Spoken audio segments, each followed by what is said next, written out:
Greetings, my brothers and sisters.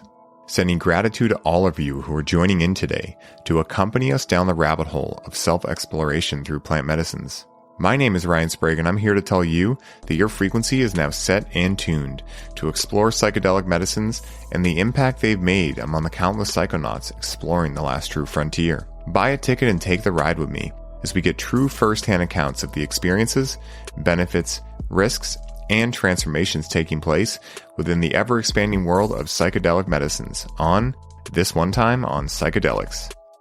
If there is one archetype I have been exploring heavily this past year in the plant medicine space, it is the archetype of the warrior.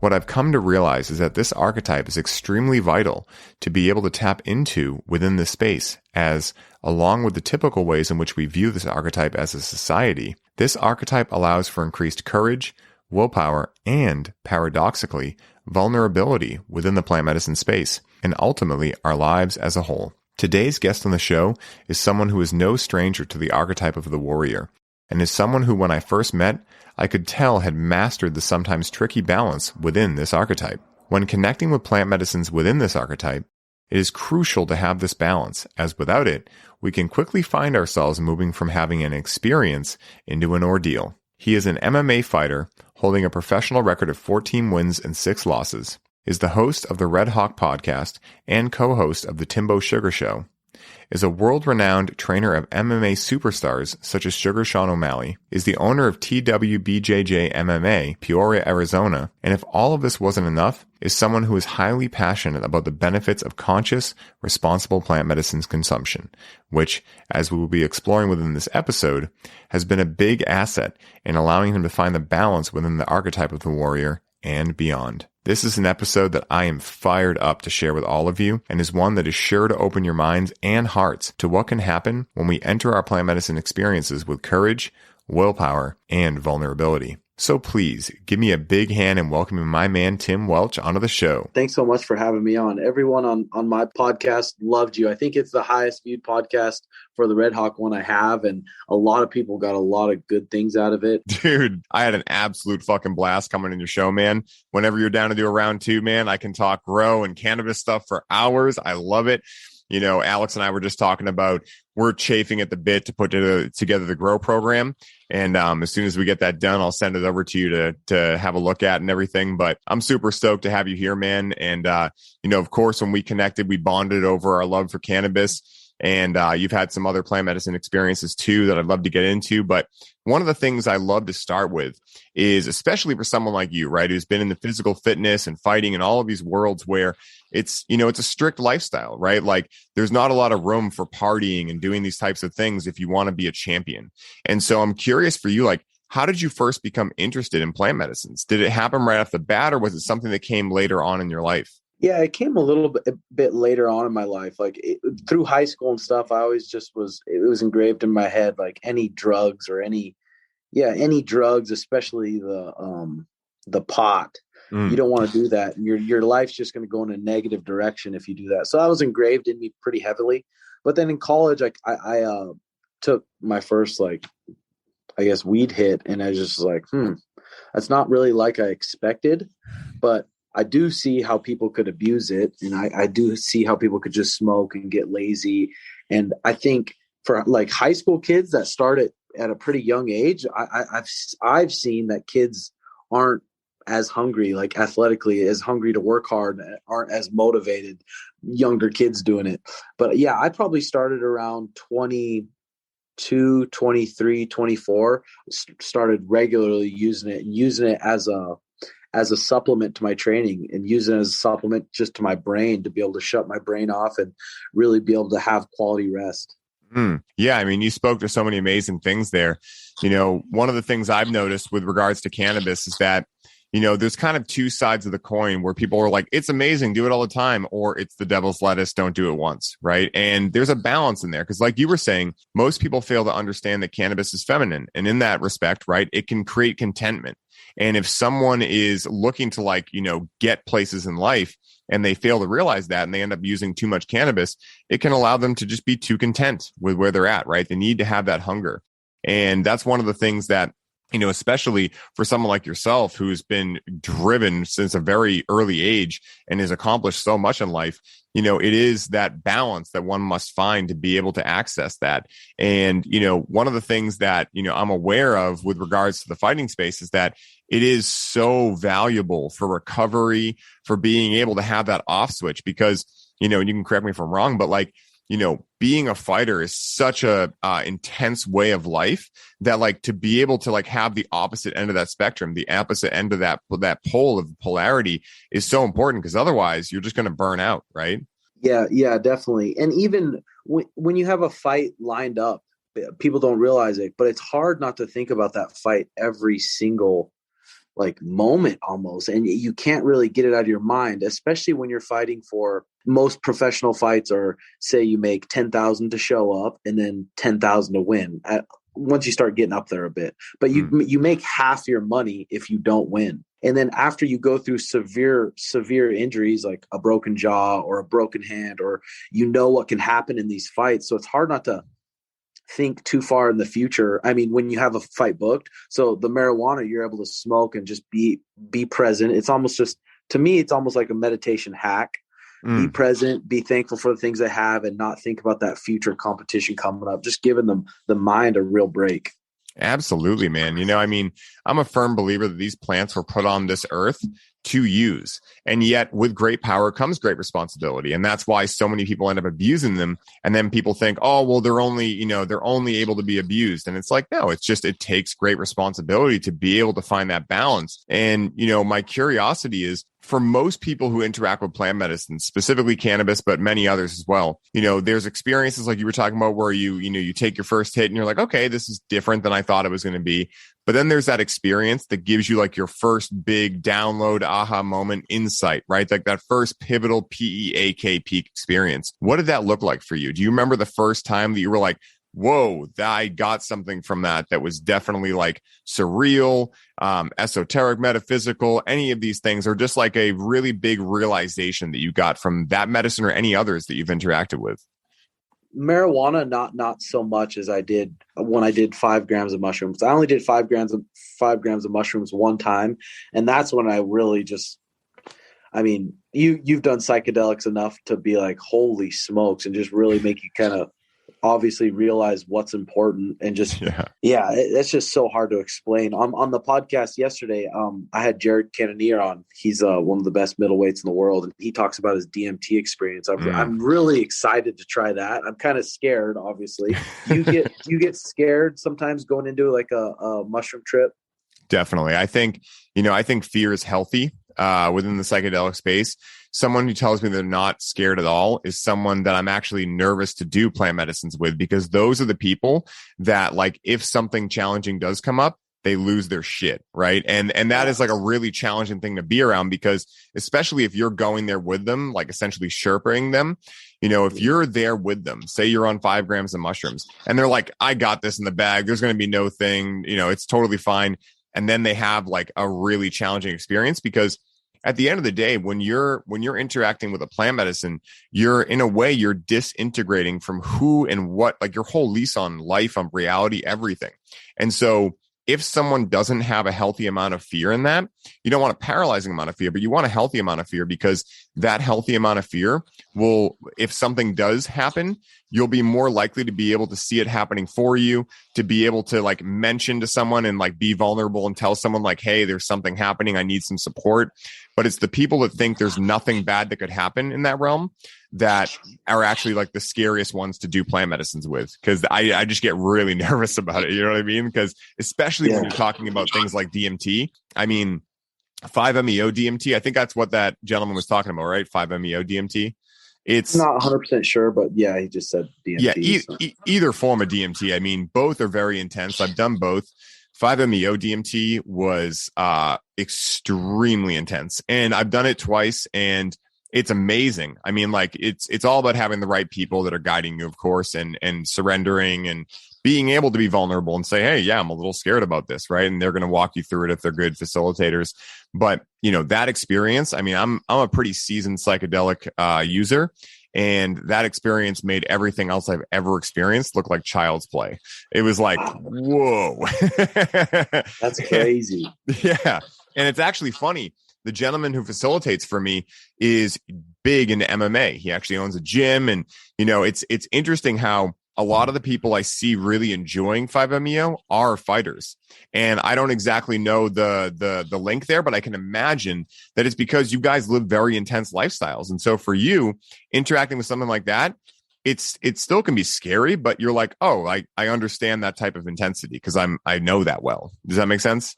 Yeah, for sure. Just being able to be okay with just letting go with whatever happens, because anytime, especially in fights and other combat sports, you have to just let go. You got to let everything go, and whatever is going to happen is going to happen. So I think it's similar a little bit to the psychedelics. Yeah. And I mean, like, at the end of the day, if you can risk getting your jaw broken or your hand broken or, a host of other injuries, at the end of the day, so long as you're in the right set and setting, so long as you have the right facilitator and they know how to guide, you are going to come back perfectly fine. And I think that once, especially for fighters, they realize like, okay, like they have that peak moment where they're at the threshold of how deep it's going to go. Once they plateau there, they realize like, okay, I'm not going to come back with a broken hand. I'm not going to come back with any of the things. I can handle this.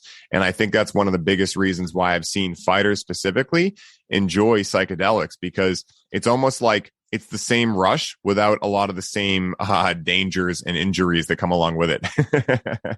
Yeah. That sounds similar to the cold plunge too. Yes. Yeah, I think definitely. What is up, everybody? I hope you are all enjoying the show. And I wanted to stop by real quick and share a little bit about our latest podcast sponsor, Freedom Builders. Now, Freedom Builders are a team of graphic designers, website creators, videographers, social media marketing experts, and coaches that build out your custom online business from A to Z. This is a done-for-you service, which means they do the work for you while you get to put your focus back on what you love most, which is coaching your clients and bringing in sales. Now, as a former online fitness coach, Mike knows where your struggle points are and exactly how to help you overcome them. This is why he created Freedom Builders, so that you can scale your business while protecting your time and your energy. Now, you guys know that delegation is a business superpower, and you can activate this superpower today by scheduling a complimentary call with Mike at freedombuilders.com so you can start building the freedom that allows you to take your business to the next level. Alex and I recently connected with Freedom Builders for our Connect with Cannabis build-out, and we could not have been happier with the results. With Mike and his team, they were able to go through an outline and create a personalized program for our experience, develop our brand identity, build and design a custom branded webpage, professionally edit our program video content, custom design all of our slide presentations, automate our email marketing sequences, create a seamless payment system for our offer, design unique infographics for our social media content, and guide us through our proven launch blueprint to generate organic leads through our social media. So if you're a coach, facilitator, or healer listening to this ad right now, and you are looking to put freedom back into your life, once again, go to freedombuilders.com and book your complimentary call today. I hope you all enjoy the rest of the show, and I'm wishing you the best day ever. Yeah. One of the things I've noticed, man, speaking of cold plunges, this is just funny, but have you noticed, I don't know if you've tried this, but, I noticed for me, if I interact with cannabis before I go in a cold exposure of an ice bath or a cold shower, anything, it's no big deal. But if I'm sober, it's a much bigger deal. Like, it's much more jarring. If I'm stoned, it almost allows me to like take myself out of the equation. Have you noticed that at all? I don't know if you've gotten stoned and tried an ice bath or anything, but. Yeah, I pretty much every night I'm usually high and do the ice bath. But for me, it's the opposite. Like if I'm sober, I'm so comfortable. I mean, I'm not so comfortable because every time it's miserable and it never gets easier. Yeah. But I'm more familiar with the uncomfortableness, and I know I can handle it fine. But once I smoke or even do edibles, it's really hard for me to get in there. But I'm just like, it's more of a challenge, which I like. So then I just do it anyway. But when I'm high, it's hard for me to stay in that thing. Dude, the first time I did it, I was at my buddy's house who does, he has a whole setup there, and, They do these monthly men's retreats. They're amazing. And we went over there. We were having a hot dog night because that's like our thing. Me and him we'll get together and we'll cook up butcher box hot dogs. And he's an amazing chef, so he'll doctor them all up with sauerkraut and all this stuff. And so before we ate, we got stoned. We had some Tahiti lime and some jelly sickle, actually. And we ended up getting in the tubs. And I remember getting in and like bracing myself, being like, all right, here I go. And I got in and was like, wow, this is weird. It's not nearly as challenging. Like, it was still cold. I mean, it still sucked in a lot of ways, but it was almost like the mental component was way easier to get through. So all I had to focus on was the physical component of controlling my breath, getting myself down regulated enough to be able to sit in there. But the minutes flew by. Whereas if I'm in a sober state, it's like the second I get in there, everything, like my mind is going like, this sucks, which makes it so much worse. But when I'm stoned, I go in there, it's like the mental chatter's gone.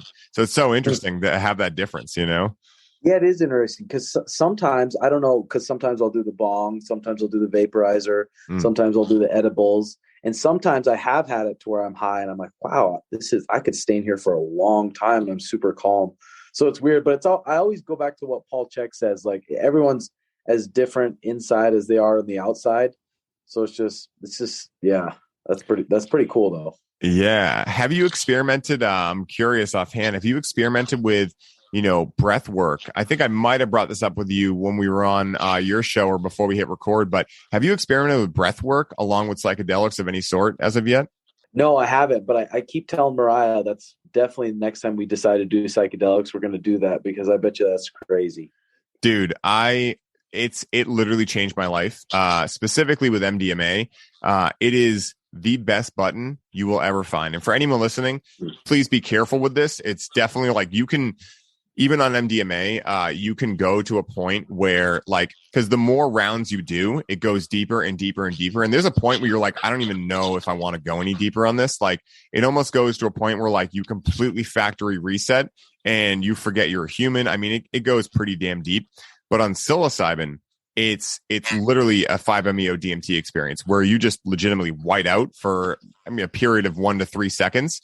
And all I'm doing is, when I do this is like a DMT breathing style, which is really just 10 breaths, very fast in through the nose, out through the mouth. And you can do it all through the mouth, but it's even more intense. And I just don't like to play that game because I've gone, especially on LSD and psilocybin, I've gone so far out that it is like legitimately shook me, where I've come back and been like, yikes, that is really intense. Nice. Yeah. I definitely can't wait to try that. Yeah, man. It's an interesting button to find. And there was this funny like voice almost that came over me, like a deeper voice, like almost higher self, whatever you want to call it. The first time I ever tried it it was with LSD, the first time I discovered breath work with psychedelics. And there was like a voice that came over me that was almost like, uh-oh, he discovered that button. We're never getting him back now, like he's going to stay here forever. It's almost, I've never done, I stay away from most of the dependency forming medicines like nitrous or things like that. But from what I've seen at music festivals from people doing nitrous, it seems like this is a cosmic whippet. Like it is addicting for sure. Like when you're in that space of psychedelics and you're doing this breath work, it becomes like really pleasurable. And it's just, the similarities are very striking. So it's very interesting. I've always wanted to have someone who's done nitrous do this and be like, what are the differences? Because it seems very similar. It's very interesting. Yeah, that sounds badass. What's up, ladies and gents? I wanted to take a second while I had your ear to share with all of you a very important announcement. Anyone who has been listening to the show for some time now knows that I am passionate about coaching and helping other coaches up-level their coaching practice. What I have noticed in working with hundreds of coaches is that coaches of all different types are facing challenges with being able to get their clients strong, consistent results, understand where to put their energy to allow their practices to thrive, stand out in the vast sea of coaches, move from imposter syndrome into trusting themselves, and ultimately make the money necessary to be financially independent in their coaching practice. The root of these issues comes down to a lack of connection with your creative force as a coach and entrepreneur. This is why we at Highly Optimized have created the Connect with Cannabis 10-week coaching certification program. The reason that cannabis is the focus of our program is because cannabis acts as imagination medicine. And in order to break free of these challenges, you must first be able to imagine yourself as the coach that is successful and has been able to break free of these challenges. When you are able to truly imagine and connect with the most powerful version of yourself, you can find the clarity to build your business, your authentic voice to speak directly to your clients, and the faith that you can overcome everything standing in your way. Once you have experienced and learned how to achieve these results for yourself, you will be able to offer this same unique skill set in your coaching practice to support your clients in overcoming their limiting beliefs and allow them to experience the breakthrough results that will make you stand out as the world-class coach you are. In this program, you will learn the science behind cannabis, how to experience the healing powers of cannabis, and how to facilitate these healing powers with your clients. With personalized one-on-one support on how to apply these frameworks into your business and weekly group calls within a community of coaches just like you will be equipped with a unique skill set that will allow you to get consistent, powerful results with your clients, feel confident in your coaching abilities, and allow you to gain financial independence while having the opportunity to wake up each day excited to share your important work with the world. For anyone listening who is hearing the call to set yourself apart and develop a unique set of coaching skills not found anywhere else in the world, jump over to the link in our Instagram bio and book a complimentary call with me today. Together, we will go over your current challenges in your business, your goals for your business, and decide together whether you qualify for a seat in the program. The next class begins April 20th, and spots are filling up quickly to be a part of the budding movement that is cannabis coaching. So book your call today and position yourself as a leading voice of how to work with this sacred plant medicine in your practice. Thank you all for your continued support and enjoy the show.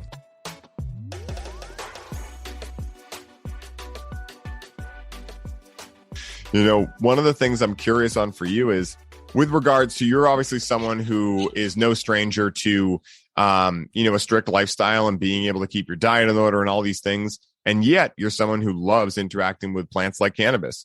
And so what are some of your personal methods for finding a balance with plant medicines and ensuring you're not overusing them, like within training, within life, et cetera? What are some of your personal methods? Yeah. For me, like I said, I think everyone's different because I was talking to Jared Cannonier and he's, like I said, the number 2 lightweight on the planet Earth right now. And he says he smokes from when he wakes up to when he goes to bed, and he trains at a top level. But for me in particular, I like for my workouts to have something like caffeine. Just I like to have caffeine for my workouts, and I like treating cannabis as just my treat that I earned. And that's kind of how I've always done it. Once I get everything I need to get done in the day, got my workouts in, got everything done, then I like to just help open up some different neural pathways in my brain and take a big rip of some weed at night. I enjoy it. And it automatically makes me more present with my girlfriend and with my puppies and with just being thankful for where I'm at. And it brings me in that moment. And that's what I really, really love about the marijuana. Dude, it makes perfect sense. This is something that Czech and I bonded over too, because I've often used it that way. And these days I mostly use it on weekends because sometimes I love playing in these realms of psychedelics. And honestly, I was talking to Rachel about this, my partner, the other day, where she's someone who loves business. She loves every aspect of it. And for me, my love is I really see myself as if I was in an indigenous culture, I would be the dude living in a shed out in the woods, just journeying constantly. That's what I love the most. And so because I've discovered that about myself, one thing I've noticed is I like going very far out, especially with cannabis and things like that. And I would stay there pretty much all the time if I could.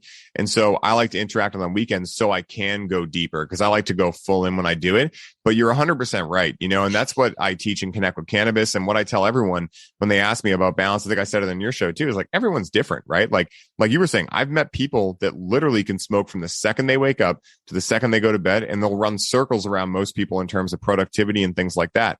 Me personally, even when I was a daily user, I was very similar to you. It was my reward at the end of the night. And I think that's honestly one of the, one of the best ways in which people can use cannabis, and one of the most consistent ways that I see people having a positive relationship with cannabis, is they do it when they've done everything and it's a reward system. And unlike something like even nicotine or even caffeine, it's not dependency forming in the same way. Like, yes, there is a psychological component that can happen, but I mean, for anyone listening who's ever tried to get off nicotine or caffeine or, anything, it's not nearly the same thing. And this is how Czech uses it too. He'll use it at the end of the night to get into his workouts. I mean, he does late workouts. And so he'll hit some of the jelly sickle and go directly into a workout. And it's just, it's the increased presence like you were talking about. I mean, that's my ultimate thing I use it for, is to stop taking myself so seriously, because I love being in the warrior archetype, right? I love going and crushing stuff. But also at the end of the day, I want to be able to laugh over how silly I was when I took things so seriously. And it's my constant reminder of like, wow, man, I'm only on this planet for a blink of an eye. Stop taking it so seriously, Yeah, for sure. I'm so thankful for marijuana for so many ways. Especially I've been trying out just doing a little bit before I teach, and it really takes the anxiety of talking in front of a big crowd, and it makes me really, really just focus on what I'm teaching, and I can go into depths more. And I like to going around and helping people with their in particular stuff. I like it a lot more. So when I'm teaching, I really enjoy it also. Yeah, I mean, dude, I've started experimenting with every once in a while. I have certain clients that I've been coaching for a long time. And so I've reached out to them and been like, hey, I want to try something out. I'll give you a free session. Let me try getting stoned before this and see what happens. And dude, the results are powerful. And, and they've been so powerful that I'm like, okay, I got to be careful of this, because I'm going to want to do it every time before I coach, because you just go so many levels deeper, because essentially it's entering you directly into the heart from your mind. At least that's what, I've always assumed it does, or imagined it to do. And, things like yoga. I mean, dude, like getting stoned before a yoga class, I feel like cannabis and yoga, there's a reason why that's blowing up right now. I love doing Bikram yoga, which is, have you done Bikram yoga before, Tim? Is Bikram just the hot yoga? So it's hot yoga, but it's a very specific sequence. It's always the same 26 postures done twice. And I call it BDSM yoga, right? And I'm a fire sign, so I love like really intense, like insane yoga. And so for me, I found that cannabis actually helps me get out of the warrior archetype, because I go in there with the same mindset sometimes that I go into a strength workout with, and you end up hurting yourself just straight up. Like it's like it's not really the point of it. And I find myself wanting to compete with other people in there, and just silly things that my mind starts doing, where, I'm like, okay, that person's not laying down, so I'm not going to lay down. And then, it'll be a 95-degree day with, outside, and it's 110 in the room with 40% humidity. And I'm feeling myself almost get heat stroke, because I'm like, I'm not going to lay down. And so cannabis has been one of the things that actually, like, before I go do yoga, I always interact with cannabis, because I realize that that's not the point of why I'm there. I'm there to find the union of what yoga actually means, which is the union between mind, body, and spirit. And so it's so powerful. And one of the other things I explore with regards to, yoga and even coaching and things like that is microdosing. Have you interacted with microdosing at all yet with psilocybin? Just actually a couple of weeks ago, this guy was selling these bags of mushrooms. Each pill was 0.25 of a gram. And he said, just do one a day for 5 days and then take 2 days off. And my girlfriend and I did it, and we actually really enjoyed it. I mean, it definitely gave us a mood enhancer. Yeah, I don't know if I could tell that much. I'm going to have to get another bag and maybe up the dose a little bit. But I did enjoy it, definitely. It's super rad, man. Like, it's something that I've done quite a few times throughout my life, but never really stuck to like a consistent schedule. And recently, I've stuck to more a consistent schedule with it. And it's very profound what happens. It's light, of course, like when you're having these big experiences, like a 5 gram, experience, you come out being like, wow, that was definitely a big life changer. When I'm doing, microdosing, it's much more subtle and it's much more drawn out. So after like 30 days, I'll be like, wow, my mind is working very differently.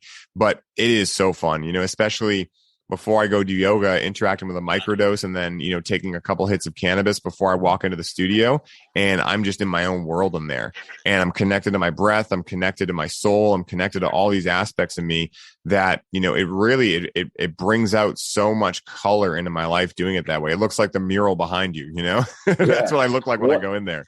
when you microdose, how much do you usually do?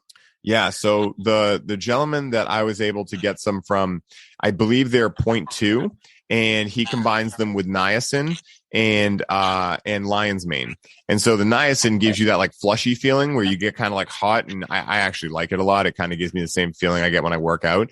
And then the lion's mane is a great cognitive boost as well. And it's pretty much the Paul Stamets stack, how he recommends it, the mycologist. I don't know if you're familiar with him, but the way that this guy does it is, I believe it's 4 days on, 3 days off.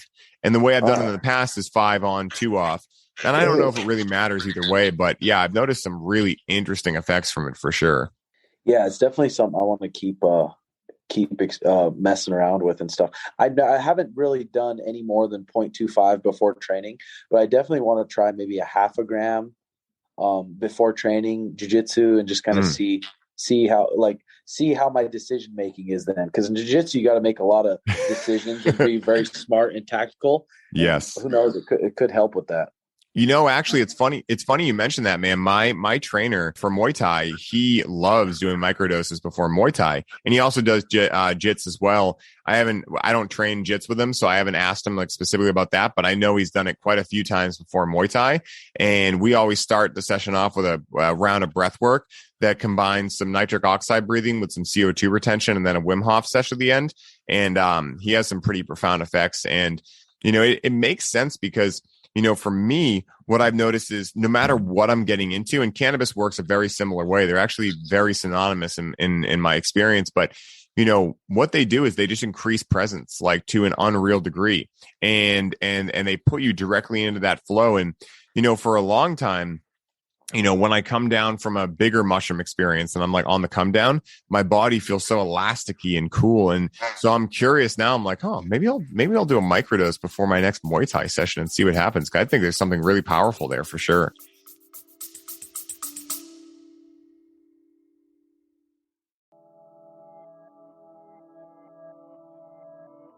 Hey, everybody. I hope you're enjoying the show. I wanted to take a quick moment to let you all know that the doors are officially open for the Conscious Cannabis Collective. And as such, this is the last week you can sign up and receive all of the bonuses we're currently including. This is the last time I will be personally onboarding those of you who sign up with a complimentary one-on-one session, and you'll have the ability to get the Grow with Cannabis course for free during this limited time. For more info on how you can take advantage of this offer, head down to the show notes for this episode and secure your spot today, as we only have so many spots left and they are filling up quickly. Now back to the show.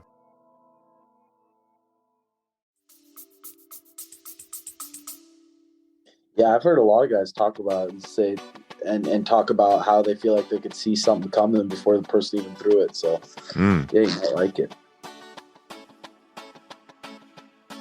Hello, everybody. I hope you are all enjoying the show. I wanted to stop by and fill you in on our brand new, completely free to join Facebook community called the Highly Optimized Ceremony Circle. I imagine many of you are aware of our newest creation within Highly Optimized, which is the Connect with Cannabis certification program. Alex and I are having so much fun empowering coaches with the skill set of coaching with cannabis and helping them up-level their coaching practice that we wanted to create a place where anyone could join to ask questions, receive free information on how to work with cannabis in the way we teach in the program, and be able to gain clarity around how to get the best results with their clients in order to become financially independent in their coaching practice. To join, hop over to the link in our Instagram bio and send us a request.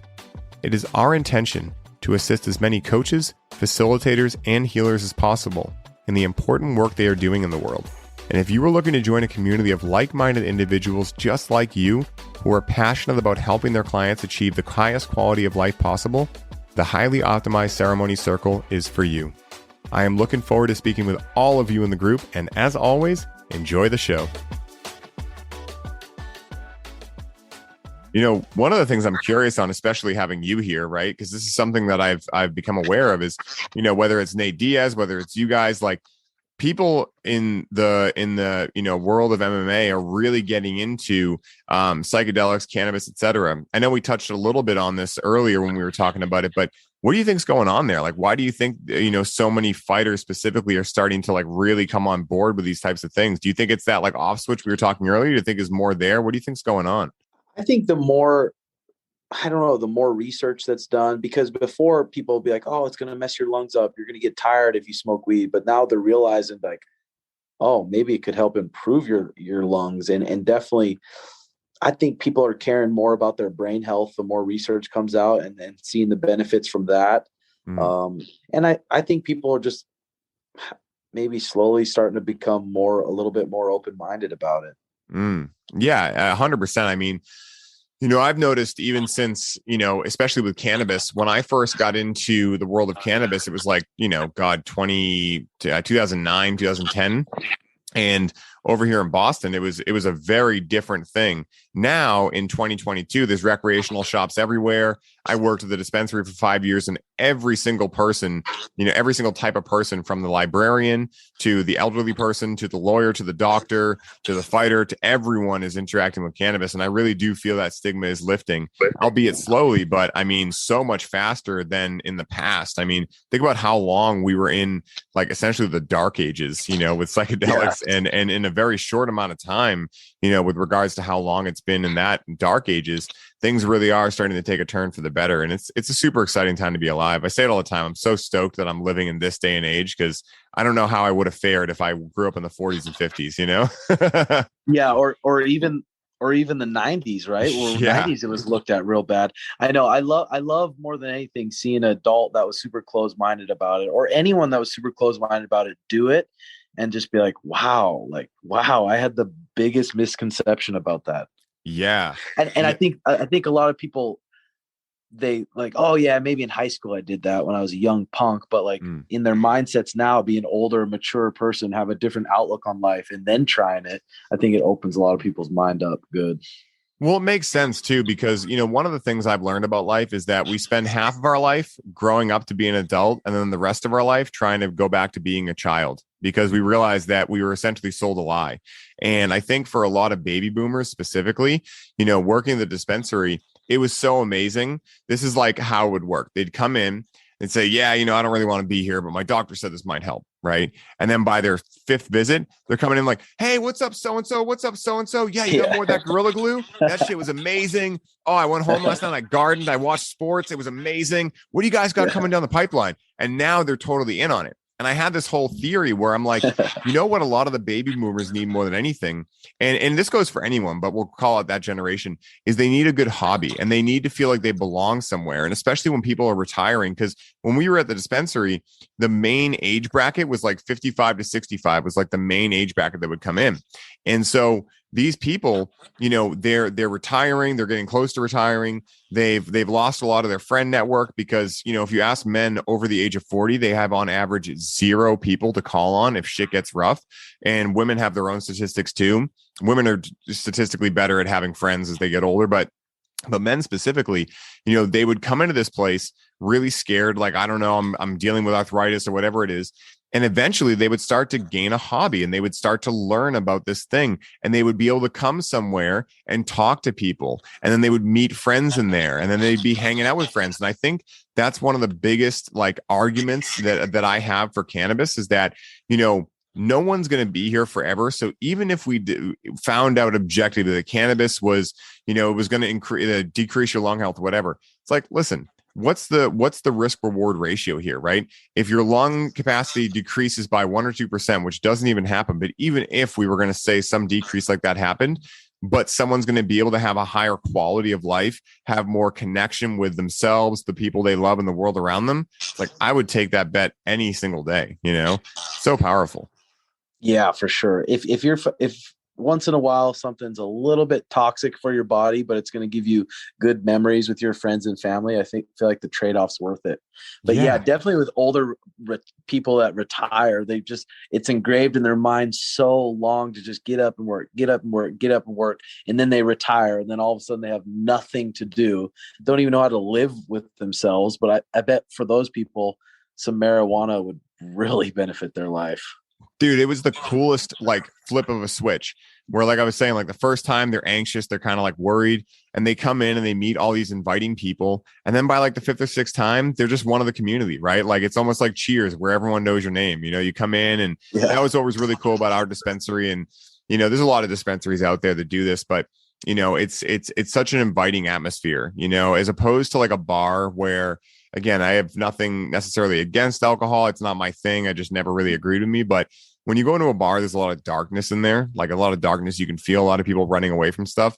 And I'm not going to say that there's people not running away from stuff with cannabis, because how you do anything is how you do everything. But it's a much healthier environment, right? First of all, you go there during the daytime most of the time, right?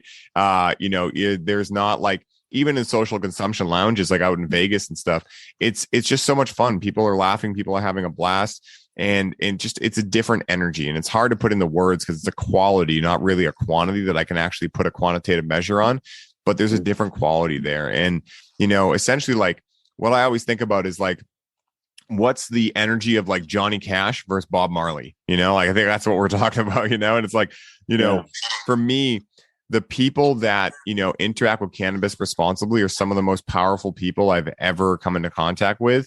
And some of the people that have changed the world the most. I mean, look at Jimi Hendrix, from Bob Marley. I mean, all these people, they were cannabis users. It's like, coincidence? I think not. Yeah. And it's interesting too. Like, I think 4 years ago, Sean and I were in California. He was coming out with his own weed strain or whatever, but they brought us to this, like, marijuana lounge, and they had like probably 8 to 10 volcanoes set up, and they had the bud you could try, and then they had a bunch of different teas you could sip on, and the energy in there was just so good. And there's so many different walks of life in there, just smoking their herbs and having a good time and being talkative. I'm like, man, I wonder how long it's going to be before those are going to be everywhere, hopefully. Yeah, dude. It's honestly the change that I feel so many people are looking for and the world needs, because we've had this one form of like social interaction, which is alcohol, for so long.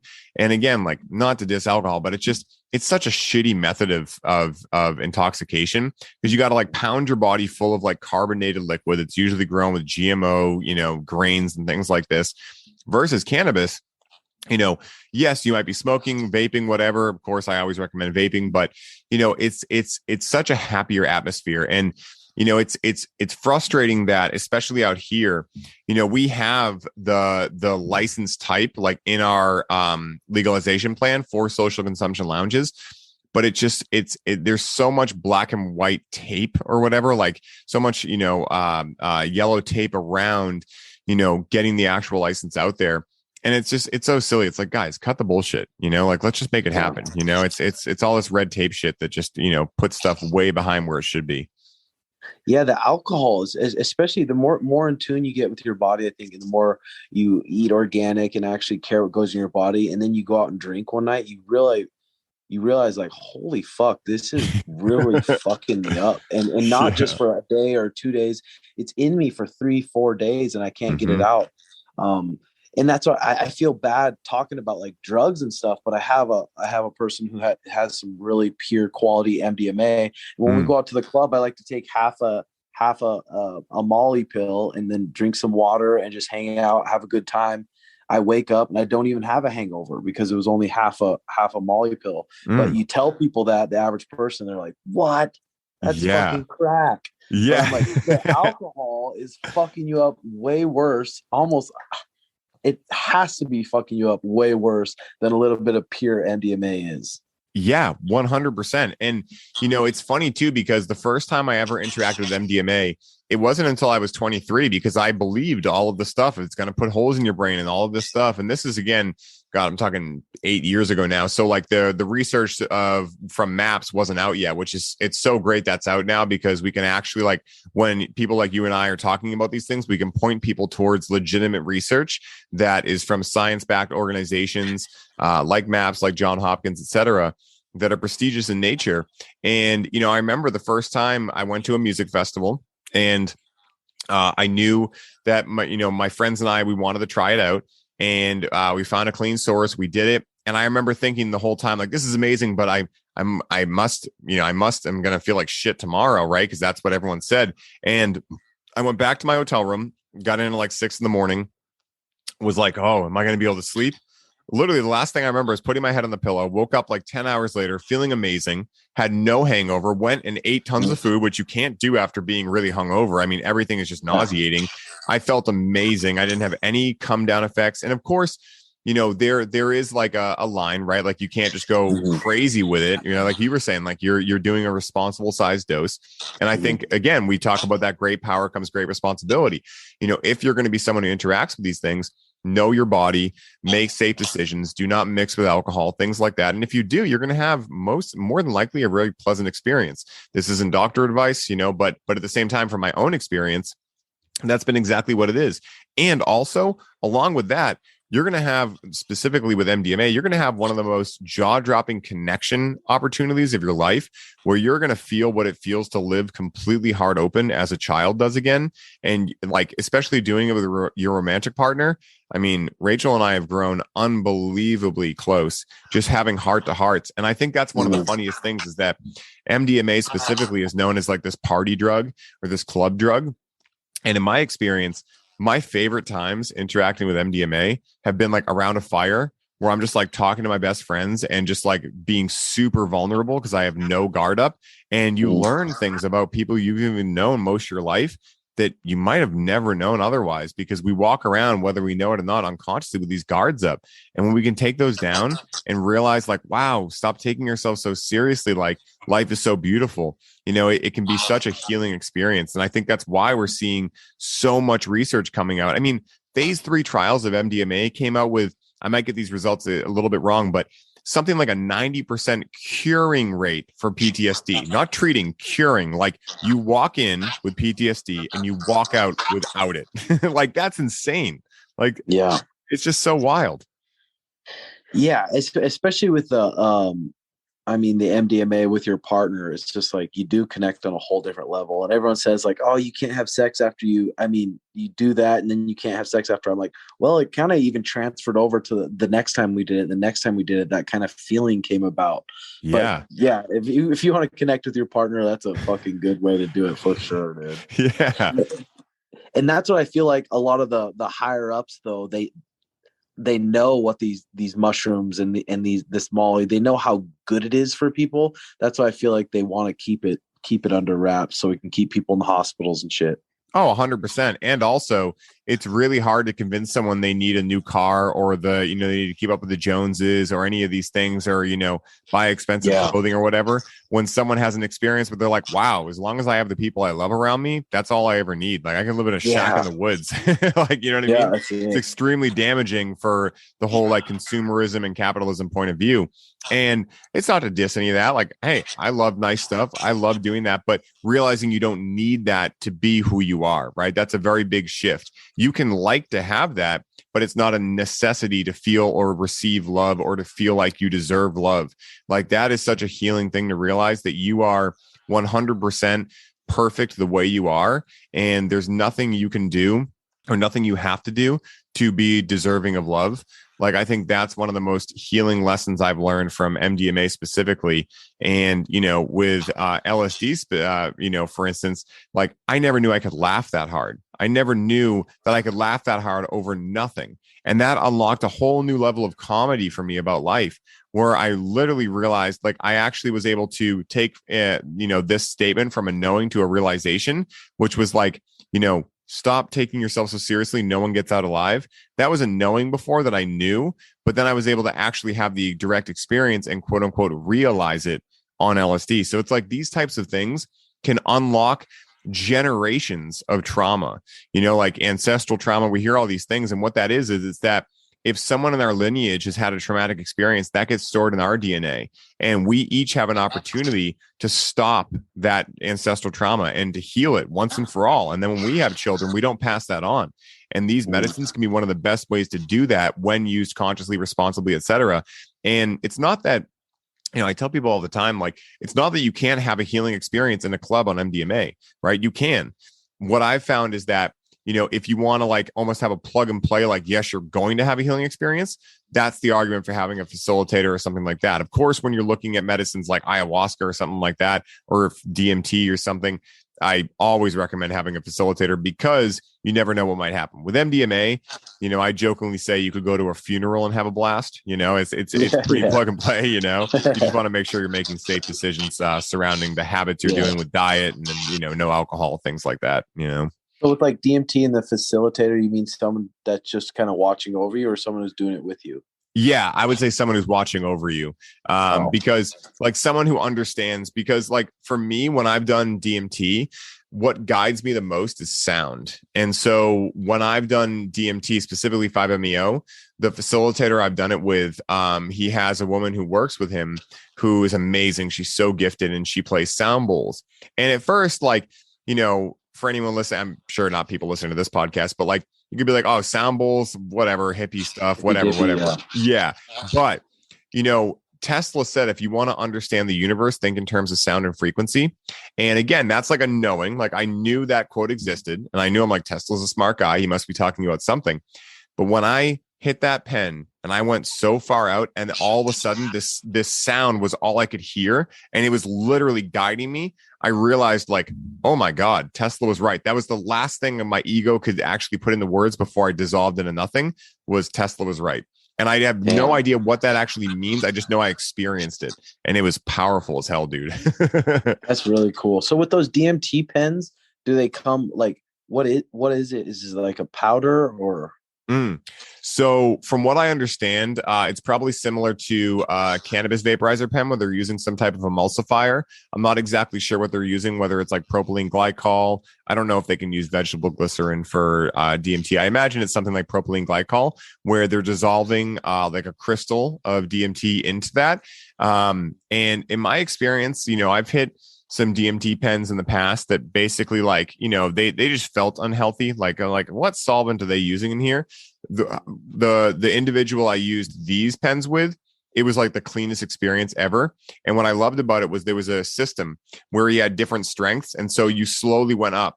And so he would have you hit one and then ask you like, do you want to go farther? And you'd say, okay, cool. So it wasn't just this like jarring experience, because it can be extremely jarring, especially with something like 5-MeO DMT. And there are reports, I don't know a lot about this, but there are reports of people, dying with Bufo alivarius, which is the toad that 5-MeO DMT comes from. Bufo is said to be the full spectrum extract. It's kind of like cannabis flower versus like THC distillate, the difference between Bufo and 5-MeO. But I have heard those rumors, and I don't know, again, like for anyone listening, I have no idea what the setting was. I have no idea, but essentially, I don't know if it's working on the autonomic nervous system where like it's, kind of like opiates do, where like the reason people overdose is because it's tapping into like your brainstem where your autonomic functions are. I don't know, but the pens felt very safe to me.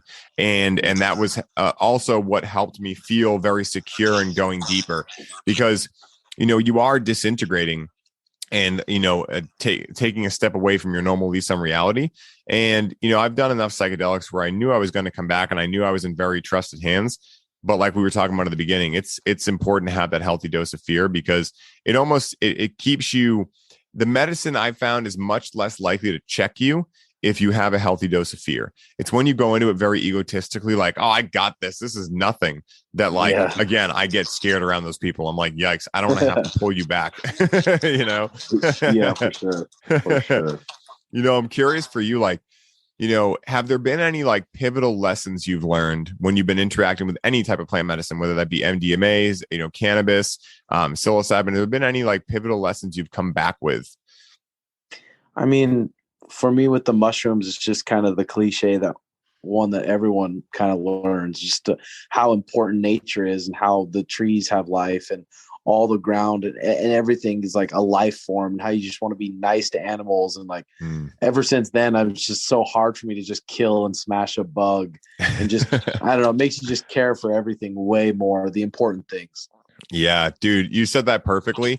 I've had a stink bug that's been hanging out in my room for, I don't know if it's the same one, but there's been a stink bug hanging out for months, probably like about 3 months. It's winter here in Boston.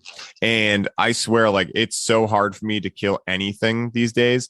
Like, it's almost silly, right? Like, I'll literally like, I had some mice to enter my house in the winter, and I was finding like, non-lethal traps for them. And they were probably just coming right back in, but I just couldn't bring myself to hurt them, because I think what, we're speaking to here is I saw myself reflected in everything around me, from the trees to the animals to everything. And to kill anything was to take life from myself too.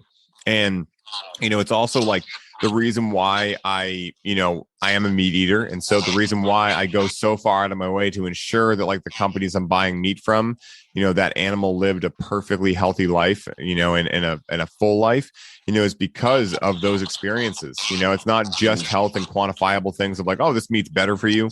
It's like, no, I want to make sure that like I'm leaving the garden of earth greener than when I found it, because like, I think like the whole idea of like planting trees that you'll never sit under the shade of, that whole type of philosophy is such a powerful way to live life. And when you do that, I was just talking to another person I podcasted with earlier today, where like, you start realizing that like you get to not only feel better about your place in the universe and feel like more secure, but it's almost like this father mentality, right? Where like you want the best for your children, you want the best for the earth you're growing up in, because to the degree that you're treating the earth with respect, you'll be able to treat yourself with respect, because the law of correspondence, as within, so without.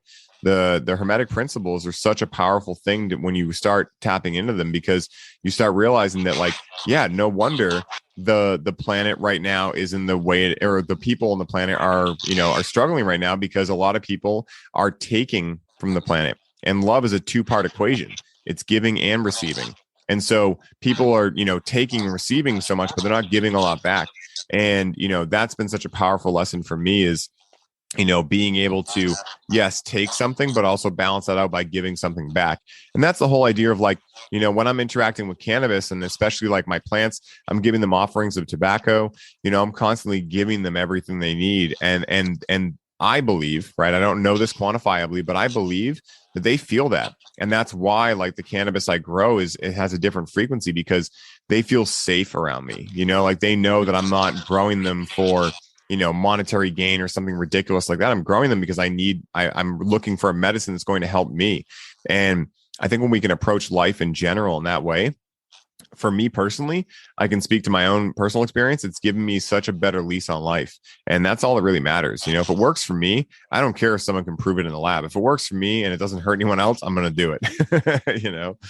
Yeah. That's the thing I've been kind of with diet wise. It's just that these diets are changing so much. Like, no, just eat meat and eat fruit, and then you hear Paul, and Paul says the polar type diets, and then the rotation diets. But just, I feel like there's not one way to eat for everyone. I mean, everyone's got to be different. But then you talk to some super smart people, like the carnivore MD guy I'm gonna have on the podcast. He swears that a lot of these vegetables are toxic, and to eat fruit and meat and avocados and stuff.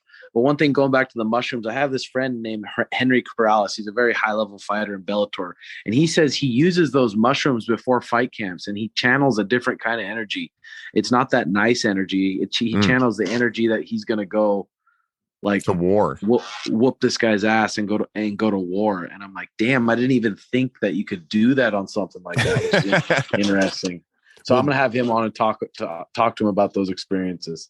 Yeah. I mean, dude, it makes sense. If we think back to like, especially with Amanita muscaria, like who is the group that's most responsible for their use in history? The Vikings, right? And I've been obsessed. Like when I got COVID last week, it was great. I got to binge watch some Viking shows, and I realized how much I love Viking shows. And it's, I mean, dude, they were some of the most ruthless fighters and warriors in history. And they would literally eat a ridiculous amount of mushrooms and charge into war. Like, I mean, imagine that, dude, a bunch of behemoths running at you high on mushrooms, being like, I hope I die because I go to Valhalla. Like, that's terrifying, Jesus, that's crazy. Yeah. So it's interesting, man. Like, we do think about psychedelics as like these love-centered things, but there is, I mean, it's really like what you make out of it, and I think there have been some instances where people can tap into many different energies with them. And I've definitely felt, like not necessarily violent things, but like very like masculine, like let's go, like crush my career, things like that. Like, let's go, balls to the wall type energy when I've been deep on a mushroom experience for sure, so I can see how that could get channeled into that for sure. Yeah, that's pretty cool. Yeah.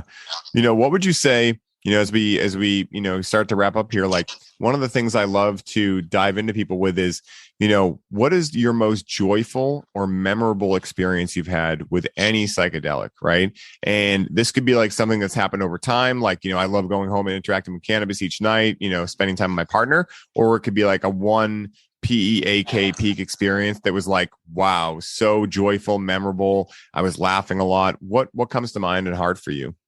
Yeah, there's two different ones. One, when I did that 5 grams of mushrooms with my girlfriend, and we've been dating for like 11 years, and we just both got naked, and we live on like a little acreage. So we went out back. We're pretty much laying in the grass and the dirt, and her horses came over to us and just stood over us while we're laying there and just kind of like looked at us and looked in her eyes. And Mariah really connected with her horses. And that was like a powerful one. And then the other one was probably 6-7 months ago with my brother. We did some LSD together, and I thought it was only 1 hit of LSD per pill, but it was 2. So we both went like really deep, and he's never done like a psychedelic like that. So we went really deep and just talked about our family and our parents and how thankful we are, and just like both cried. And it was just a really super powerful, good experience. Dude, you know what's so funny about that LSD experience? I have this joke that like LSD is always like that for me. I don't think I've ever once taken LSD and it's been like to the level that I thought it was going to be. It's always more than I thought, but it was exactly what I needed. Like it's always like well, I hope this goes okay. And that's why I joked in the intro about experience to ordeal, because it's such a powerful thing, right? Being able to go from that experience to ordeal. And I've got countless music festivals where, I'm like, oh, I'm going to take 1 dose, and then all of a sudden I'm like, oops, that was a double dose, and now I'm like trying to find my way back through the forest and like, whoa, what's happening? It's funny, LSD, I find that happening with more than any other plant medicine, where it's almost like the cosmic giggle of the universe, where no matter what I do, it always is more intense than I thought it was going to be. Super funny. Yeah, that's crazy. Well, Tim, man, this has been an amazing ride, dude. I've enjoyed this so much, man. And I'm curious for you, like, where can people go to connect with you, to find you, to hear the shows, both your podcasts? I know you have a gym out in Arizona. Where can people go to find you, man? Yeah, if you're ever interested in like jiu-jitsu or martial arts, we're in the process of moving our gyms right now in Peoria, Arizona, and just at Tim Welch MT on Instagram, and then from there, there's links to everything else. Beautiful, man. And my last question for you is this: if someone listening was just swayed by you to experience psychedelic medicines for the first time, what is the one piece of advice that Tim Welch would offer them to allow them to have the smoothest experience possible? Just let it take you, let it go, let it teach you what it's going to teach you. Beautiful, man. All right, ladies and gents. When Tim first reached out to me after hearing me on Paul Chek's Living 4D podcast, we immediately bonded over our mutual love and affinity for the cannabis plant. And as I briefly touched on in the intro, I was blown away by how much he was able to bring forth the energy of calm, centered presence, considering how much of a warrior spirit he has. Tim is an absolutely incredible example of what a balanced, present warrior in the modern day looks, feels, talks, and acts like. And it is no surprise that he has helped and continues to help guide hundreds of aspiring athletes to ensure they are able to find the eye of the storm that is the warrior archetype. For those of you who listened to this episode and felt the call to dive in deeper to Tim's world, please make sure to keep a close eye on his podcast, the Red Hawk Podcast, which I was a recent guest on and had a blast being a part of.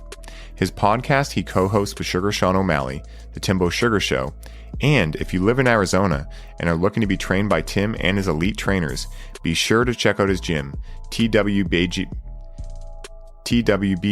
MMA, to pick up on his unique approach to the world of MMA. If there's one thing I have learned about Tim in the short time of knowing him personally, it's that although he has already accomplished so much, he is only just beginning in his mission to guide as many individuals as possible in learning to wield the archetype of the warrior and have the most fun possible doing so. Tim, thank you so much for showing the world what a balanced warrior looks like, for being such a big proponent of conscious plant medicine use, and for taking the time to dive into the rabbit holes we explored within this episode. And until next time, my brother, may your journey be smooth and full of light. Aho.